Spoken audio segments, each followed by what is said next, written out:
ஆர்சிபியோடைய overall value இப்போ எங்கேயோ போயிருக்குது. அவங்க பிராண்ட் வேல்யூ பார்த்தீங்க அப்படின்னா $227 மில்லியன் இருந்தது 2024. இன்னைக்கு 2025 $269 மில்லியன் முதல் இடத்தை பிடிச்சிருக்கிறாங்க.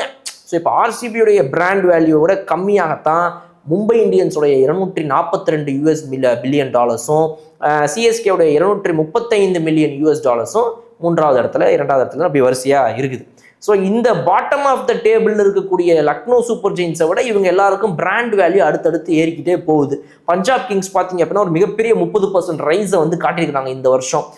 சிஎஸ்கே வெறும் 1% ரைஸ் தான் அவங்களுடைய 2024 வேல்யூலேருந்து 2025 காட்டியிருக்கிறாங்க. பட் இதே நீங்கள் ஆர்சிபி எடுத்து பார்த்துக்கிட்டீங்க அப்படின்னா 10க்கும் மேற்பட்ட பர்சன்டேஜ் ஆஃப் ஓவரால் வேல்யூ அவங்களுக்கு ஏறி இருக்குது, கிட்டத்தட்ட 18-19%.